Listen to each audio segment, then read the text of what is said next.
Hello and welcome to Studios Aura. Today's video is on types of counseling approaches. तो हमारे पास counselling को approach करने के लिए 3 टाइप्स होते हैं: direct counselling approach, non directive counselling approach and elective counselling approach. तो सबसे पहले हम पढ़ेंगे डायरेक्टिव काउंसलिंग अप्रोच। तो डायरेक्टिव में क्या होता है? In directive counselling approach prescriptive counselling या काउंसलर सेंटर्ड काउंसलिंग भी हम इसे बोलते हैं। प्रिस्क्रिप्टिव क्यों बोलते हैं? बिकॉज इसमें काउंसलर जो होता है ना, वो काउंसली को कुछ ना कुछ सॉल्यूशंस प्रिस्क्राइब करता है for the problem of counselee. And counsellor centred counselling इसलिए है क्योंकि ये काउंसलर सेंटर्ड होती है। मीन्स ये इसमें काउंसलर का जो है एक्टिव रोल है और काउंसली का पैसिव रोल है। जो भी काम करना है उसे काउंसलर को करना है यहाँ पे मेनली। सो ये डायरेक्टिव काउंसलिंग अप्रोच के बारे में बताया था प्रोफेसर E.G. विलियमसन ने। He was in the university of Minnesota. तो in directive counselling approach, counselor plays a leading role and use a variety of techniques to suggest appropriate solutions to the counselee's problem. Counsellor इसमें leading role play करता है, lead role play करता है यहाँ पे counsellor, ठीक है। Variety of techniques use करता है और सजेस्ट करता है appropriate solutions to the counselee's problem. Counselee किसी भी प्रॉब्लम के साथ आता है तो उसे अप्रोप्रिएट सॉल्यूशंस सजेस्ट किए जाते हैं by the counsellor.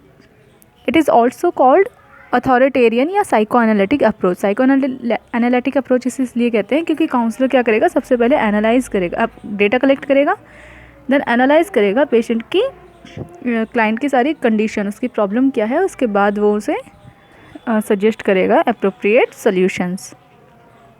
So here in this type of approach counsellor is active. Counsellor जो है एक्टिव रोल प्ले करता है and help the individual in making decision. Help करता है किसी भी इंडिविजुअल के डिसीजन मेकिंग करने में and finding the solution to their problem, ताकि वो अपने प्रॉब्लम का सोल्यूशन ढूंढ सके। तो इसमें क्या हो रहा है कि काउंसलर जो है ना, उसने क्लाइंट की प्रॉब्लम सुनी और उसकी प्रॉब्लम का सोल्यूशन उसे दे दिया। तो इसमें काउंसली मतलब क्लाइंट जो है वो पैसिव है। पैसिव का यहाँ क्या मतलब हुआ कि वो कोई काम नहीं कर रहा है, उसे सिर्फ जितना पूछा जा रहा है उतनी इन्फॉर्मेशन दे रहा है वो काउंसलर को, एंड उसे अपना दिमाग नहीं लगाना अपनी प्रॉब्लम्स को सॉल्व करने के लिए, ठीक है। तो इसमें सारा काम काउंसली कर रहा है, इसीलिए काउंसलर कर रहा है, इसीलिए ये काउंसलर सेंटर्ड काउंसलिंग है, प्रिस्क्रिप्टिव है और काउंसलर एक लीडिंग रोल इसमें प्ले करता है, ठीक है। Then counsellor believe in the limited capacity of patient. Counsellor जो है ना वो पेशेंट की लिमिटेड कैपेसिटी में बिलीव करता है, ओके। इसमें क्या होता है, काउंसलर को ये लगता है कि जो काउंसली है या जो क्लाइंट है ना, वो उसकी कैपेसिटी लिमिटेड है, मतलब कि वो अपने जो प्रॉब्लम्स हैं उनका सॉल्यूशन खुद से नहीं ढूंढ सकता, इसीलिए उसे डायरेक्टिव काउंसलिंग की ज़रूरत पड़ती है। So patient makes the decision but counsellor does all to get the patient make decision keeping with his diagnosis. Final decision तो पेशेंट ही बनाता है, बट सारे काम मतलब काउंसलर वो सब चीज़ें करता है।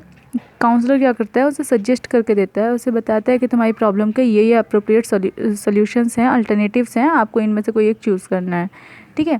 तो यह सारा काम काउंसलर का हो गया।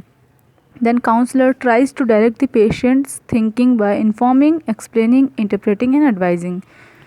काउंसलर डायरेक्ट करता है क्लाइंट की थिंकिंग को, कैसे? सबसे पहले इन्फॉर्म करता है कि हम क्या करने जा रहे हैं, देन एक्सप्लेन करेगा पूरी प्रोसेस को कि इसे कैसे करना है, देन इंटरप्रेट करेगा जो भी उसकी प्रॉब्लम्स हैं, जो भी डेटा हमें मिला है क्लाइंट से, उन सबको इंटरप्रेट करना है हमें, देन एडवाइस करना है। एडवाइस ये फाइनल स्टेप होता है कि हम अपने पेशेंट को या क्लाइंट को सॉल्यूशंस दे रहे हैं, एडवाइस कर रहे हैं कि आपकी जो प्रॉब्लम है वो ऐसे सॉल्व होगी, ठीक है। So this is the directive counselling approach. अब इसके बेसिक अजम्पशंस क्या होते हैं related to directive counselling approach, okay. So ये देख लेते हैं।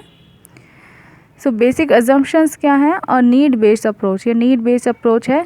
क्यों? क्योंकि जो क्लाइंट है उसे नीड है कि कोई मेरी प्रॉब्लम को सॉल्व कर दे, इसीलिए वो डायरेक्टिव काउंसलिंग अप्रोच को चूज़ करता है। Then problem focus rather than patient focus approach. इसमें प्रॉब्लम ज़्यादा फोकस होती है, पेशेंट का फोकस नहीं करते हैं। पेशेंट का यहाँ पे कोई भी रोल नहीं है मेनली। यहाँ पे क्या करते हैं, काउंसलर ने क्लाइंट से उसकी प्रॉब्लम पूछी और उसका सॉल्यूशन दे दिया, ख़त्म।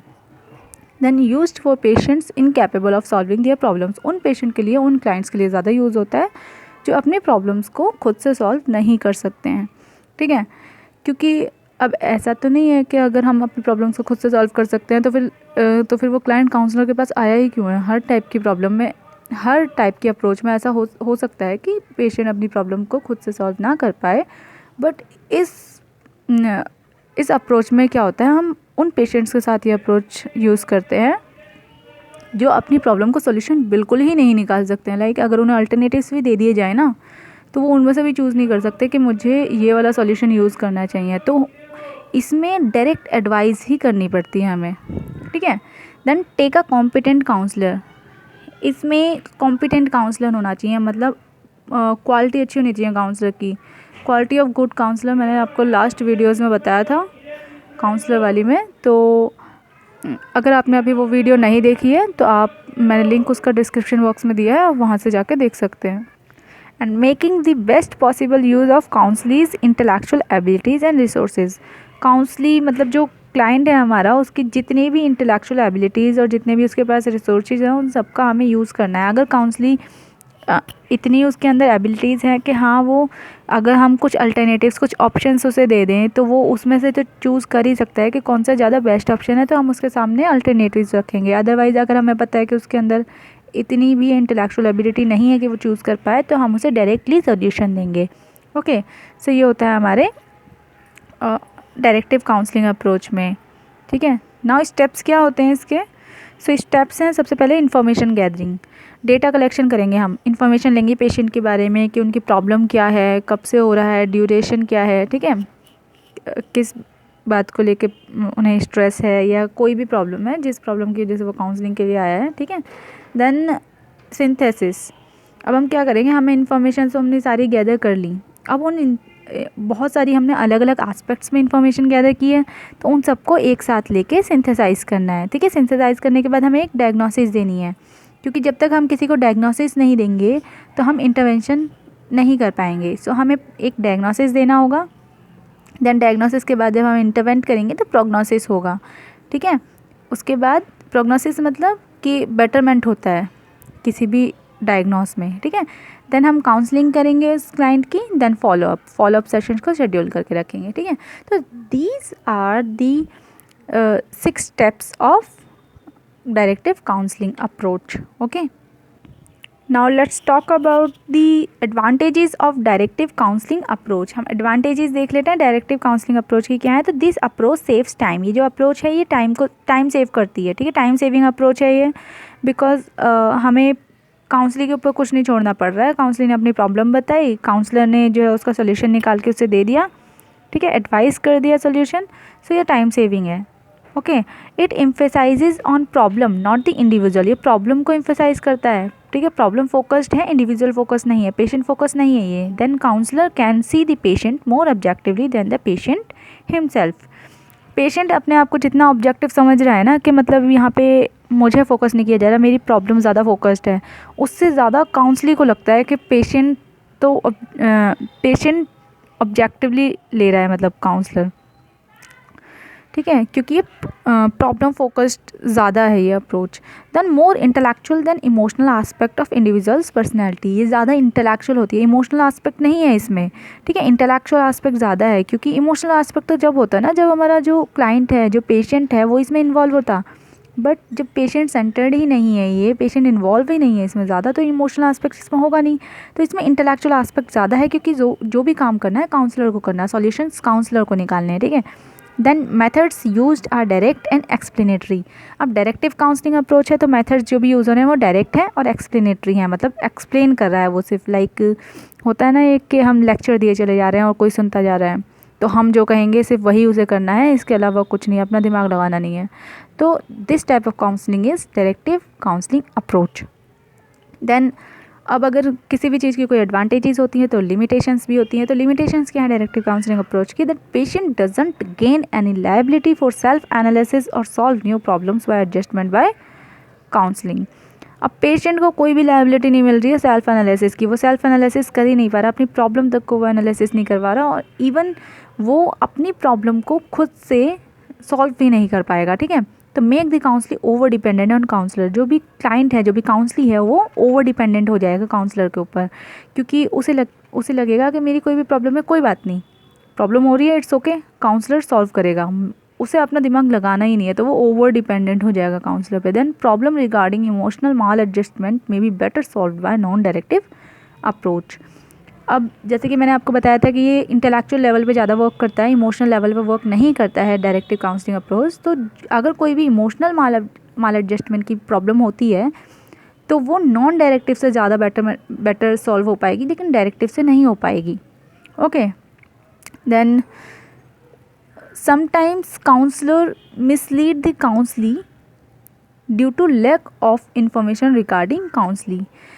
कभी कभी क्या हो सकता है कि अब काउंसलर ने काउंसली से इंफॉर्मेशन ली, डेटा कलेक्शन किया, ठीक है, अगर कोई इन्फॉर्मेशन छूट गई है, कोई नहीं मिल पाई है पूरी इन्फॉर्मेशन, या फिर गलत इन्फॉर्मेशन मिली है किसी वजह से, लाइक कॉन्फिडेंशियलिटी होता है, या फिर आपका रैपो बिल्डिंग अच्छा नहीं हो पाया, या किसी भी वजह से आपके पास लैक ऑफ इन्फॉर्मेशन होती है, तो उसकी वजह से आप जो काउंसलर है वो काउंसली को मिसलीड भी कर सकता है। आपके पास जब इन्फॉर्मेशन ही प्रॉपर नहीं है तो आप किसी भी प्रॉब्लम का सही सोल्यूशन कैसे निकाल पाओगे। तो आपके पास जो इन्फॉर्मेशन थी उसके अकॉर्डिंगली आपने कुछ सोल्यूशन निकाल दिया, आपके अकॉर्डिंग वो सोल्यूशन सही है, बट क्या होता है कि अगर जो इन्फॉर्मेशन है वो ही पूरी नहीं थी, प्रॉपर नहीं थी, तो शायद वो सोल्यूशन गलत हो सकता है। तो काउंसलर कभी कभी काउंसलर को मिसलीड भी कर सकता है। Then counsellor will not be able to solve same type of problem in future by its own.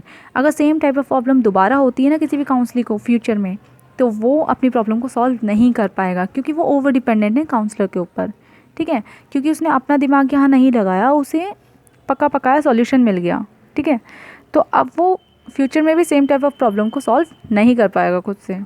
So this is all about directive counselling. Up now non directive counselling approach. अब ये क्या होता है, इसे हम परमिसिव काउंसलिंग अप्रोच भी कहते हैं, वेयर काउंसलर पैसिव होता है और काउंसली का रोल जो होता है वो एक्टिव होता है। काउंसली मतलब पेशेंट जो होता है, ये काउंसली सेंटर्ड या ह्यूमनिस्टिक अप्रोच होती है। हम इसे काउंसली सेंटर्ड भी कह सकते हैं और ह्यूमनिस्टिक अप्रोच भी कह सकते हैं। ओके, नॉन डायरेक्टिव काउंसलिंग को काउंसली सेंटर्ड या ह्यूमनिस्टिक अप्रोच कहते हैं। Okay, the counseling makes the final decision as the individual are thought to have full right to make this final decision for the self and solve their problem।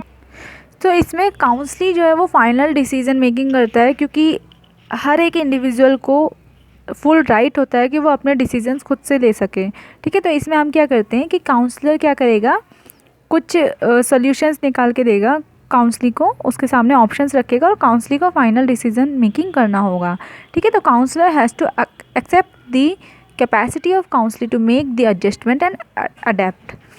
सो इसमें क्या होगा कि counsellor accept करेगा कि हाँ, counsellee के पास इतनी capacity है कि वो अपने लिए डिसीजंस ले सकता है और एडजस्टमेंट कर सकता है, ठीक है। The principle of acceptance and tolerance are extremely important. तो अब यहाँ पे एक्सेप्टेंस और टॉलरेंस का प्रिंसिपल जो बहुत इंपॉर्टेंट हो गया, क्योंकि हमें एक्सेप्ट करना है कि हाँ, काउंसली के पास इतनी कैपेसिटी, इतनी पोटेंशियलिटी है कि वो अपने डिसीजंस खुद ले सके। एंड टॉलरेंस, अगर वो अपने डिसीजन खुद नहीं ले पा रहा है या कोई गलत डिसीजन भी ले रहा है तो हमें टॉलरेट करना होगा। ये नहीं है कि हम एकदम से लड़ने लग जाएं उससे कि आप गलत डिसीजन ले रहे हो या अपने आप ही डायरेक्टिव काउंसलिंग देने लग जाएं, तो ऐसा नहीं करना है। हमें अच्छे से काउंसलर की गुड क्वालिटीज़ को यूज़ करके, कैरेक्टरिस्टिक्स यूज़ करके अपने जो क्लाइंट है उसकी प्रॉब्लम्स को रिजॉल्व करना है। Okay, so the basic assumptions related to non directive counselling. Basic assumptions क्या है नॉन डायरेक्टिव काउंसलिंग को लेकर? So patient is given importance than counselling directions and investigations. Patient को हम यहाँ पे ज़्यादा इंपॉर्टेंस देते हैं, काउंसलिंग डायरेक्शन और इन्वेस्टिगेशन को इतनी इंपॉर्टेंस नहीं दी जाती है।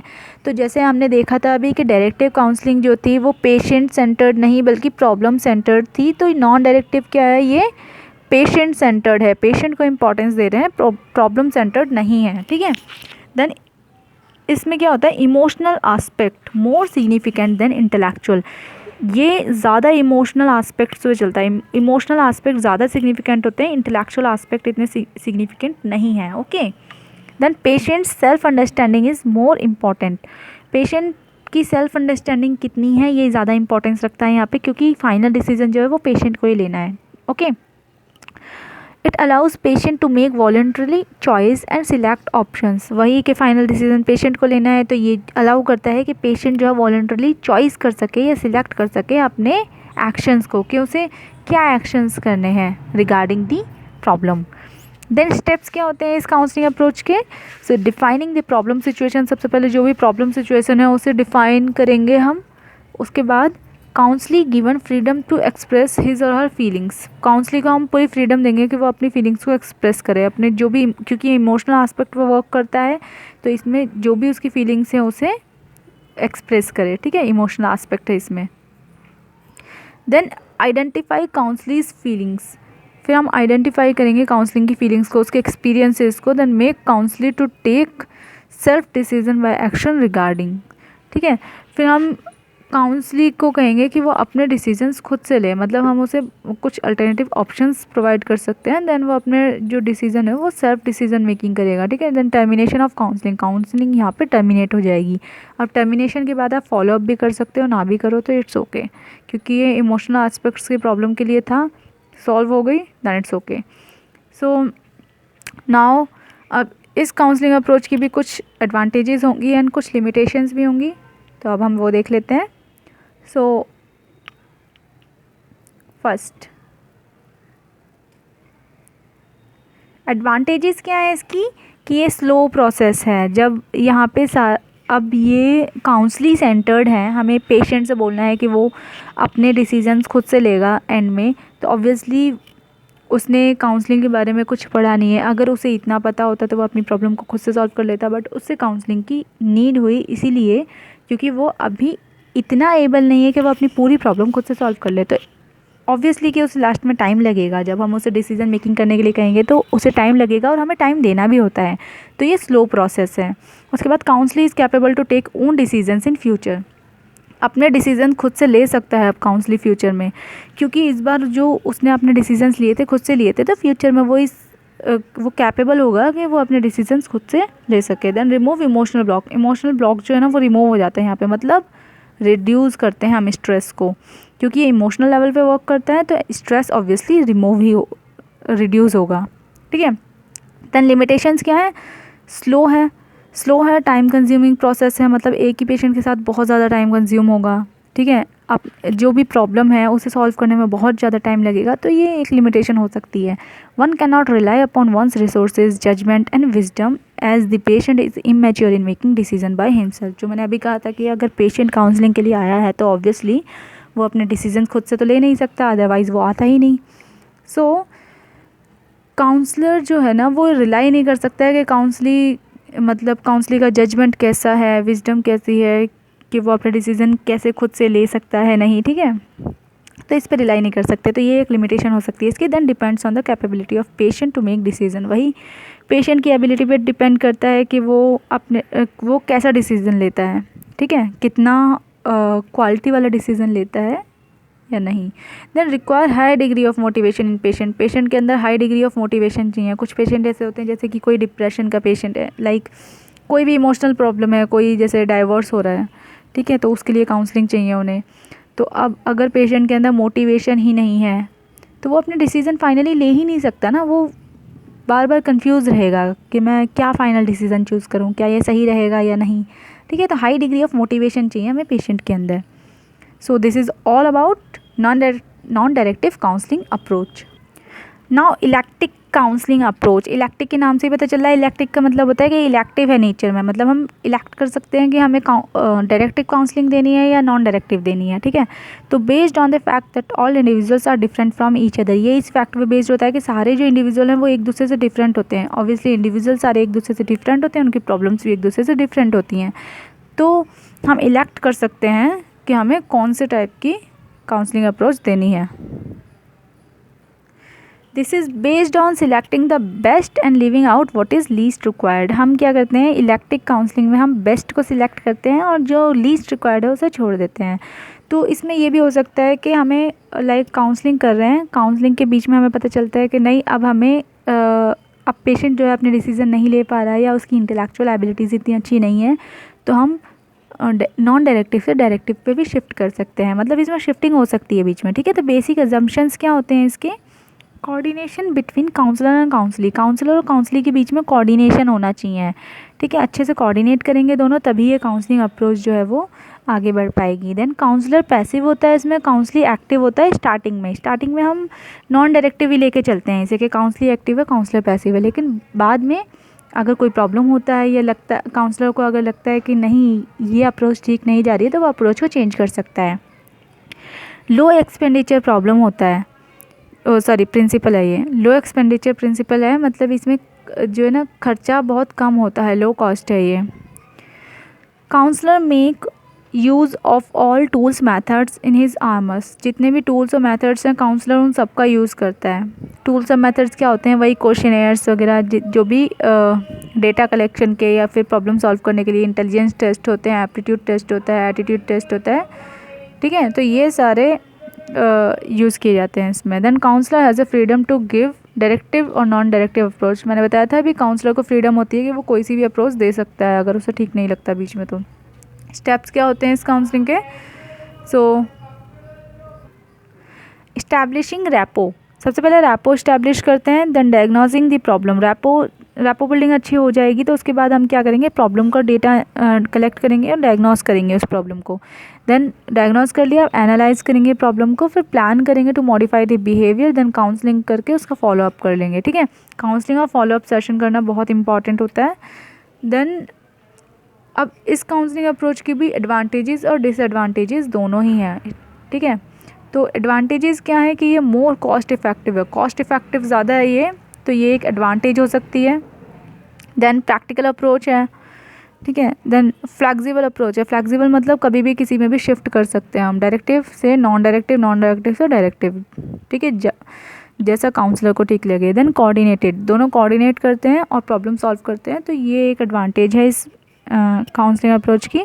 देन लिमिटेशन क्या है, तो लिमिटेशन है कि the role of counsellor and counsellee is not predetermined, सबसे पहले तो डिटरमाइन नहीं होता है कि काउंसलर का रोल क्या होगा, काउंसली का क्या होगा, क्योंकि मैंने बताया था कि बिगनिंग में काउंसली जो है वो एक्टिव होता है और काउंसलर पैसिव होता है, ठीक है। उसके बाद हमें रोल धीरे धीरे पता चलता है। Then require more skilled counsellor to handle dynamic feature of counselling approach, हमें इस इलेक्ट्रिक काउंसलिंग अप्रोच के लिए ज़्यादा स्किल्ड काउंसलर चाहिए। स्किल्ड काउंसलर का क्या मतलब हुआ यहाँ पे कि जो ये समझ सके, हैंडल कर सके कि dynamic feature of counselling approach, dynamic feature मतलब कभी भी ये डायरेक्टिव में जा सकता है, कभी भी ये नॉन डायरेक्टिव में जा सकता है, ठीक है। तो हम इसे हैंडल करने के लिए एक स्किल्ड काउंसलर चाहिए जो बीच में ही मतलब पता लगा सके कि आप पेशेंट को किस टाइप की काउंसलिंग अप्रोच की नीड है।